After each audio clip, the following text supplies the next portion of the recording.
Doctor VS Bloom के शैक्षणिक उपलब्धि जो है उसके उद्देश्यों का हम वर्गीकरण करेंगे।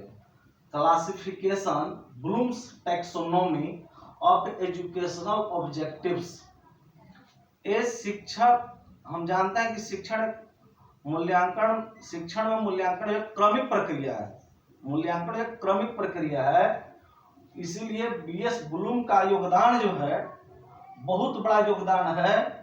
उन्होंने शिक्षण पद्धति में अपने मूल्यांकन जो अप्रोच है, उपागम है, के माध्यम से क्रांति उत्पन्न किया। जो उन्होंने यह कॉन्सेप्ट लाया शिक्षण पद्धति में अपने मूल्यांकन का, जो उन्होंने उपागम प्रस्तुत किया, जिसके द्वारा शिक्षण का मूल्यांकन के उद्देश्य को निर्धारित किया गया कि शिक्षण और उसका उद्देश्य क्या है। शिक्षा, उन्होंने कहा कि शिक्षा त्रिमुखी प्रक्रिया है, जिसमें शिक्षा के कुछ उद्देश्य होते हैं। शैक्षिक उद्देश्य होते हैं, अधिगम अनुभव होते हैं, जो कुछ हम ग्रहण करते हैं उसका अनुभव, तथा व्यवहार परिवर्तन, मतलब उसमें जो साधन निहित होते हैं। इन्होंने इन उद्देश्यों को मानसिक जीवन के 3 पक्षों पर आधारित करते हुए वर्गीकरण किया है। मानसिक जीवन के 3 पक्षों पर आधारित करते हुए बीएस ब्लूम महोदय ने इसका वर्गीकरण किया है। मानसिक जीवन, पहला है संज्ञानात्मक पक्ष या क्षेत्र, जिसको हम लोग कहते हैं कॉग्निटिव डोमेन। अगला है भावात्मक पक्ष अर्थात अफेक्टिव डोमेन। नेक्स्ट है तीसरा मनःचालित पक्ष, साइकोमोटर डोमेन। इन्होंने संज्ञानात्मक पक्ष या क्षेत्र के बारे में कहा है कि इसके अंतर्गत बौद्धिक क्षेत्र आता है, जिसका महत्व अधिक है क्योंकि इसका बुद्धि से संबंध है। इसे उन्होंने 6 वर्गों में विभाजित किया है।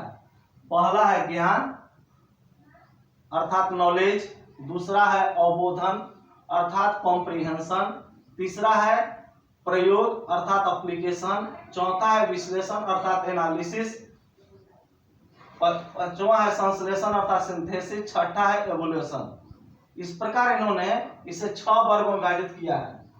अब हम आते हैं इस जो संज्ञानात्मक पक्ष या क्षेत्र है, इसके 6 जो उन्होंने वर्ग किया है, उसके एक वर्ग का हम लोग अब अध्ययन करेंगे। ज्ञान, इसे उन्होंने स्मरण का मनोवैज्ञानिक प्रक्रिया के रूप में स्वीकार किया है।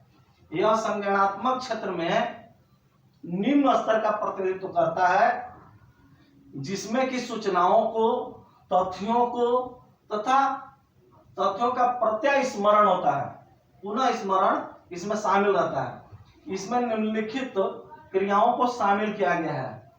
पहला है विशिष्टताओं का ज्ञान, नॉलेज ऑफ स्पेसिफिक्स। अगला है परिभाषिक शब्दावली का ज्ञान, नॉलेज ऑफ टर्मिनोलॉजी। तीसरा है विशिष्ट तथ्यों का ज्ञान, नॉलेज ऑफ स्पेसिफिक फैक्ट्स। चौथा है विशिष्टों से व्यवहार करने के साधनों तथा तरीकों का ज्ञान, knowledge of ways and means of dealing with specifics. पांचवा है परंपराओं तथा अभिसमयों का ज्ञान, नॉलेज ऑफ कन्वेंशंस। अब हम इसके बारे में क्रमशः आगे नेक्स्ट में चर्चा करेंगे। पहला भाग आज का इतना ही रहा। धन्यवाद।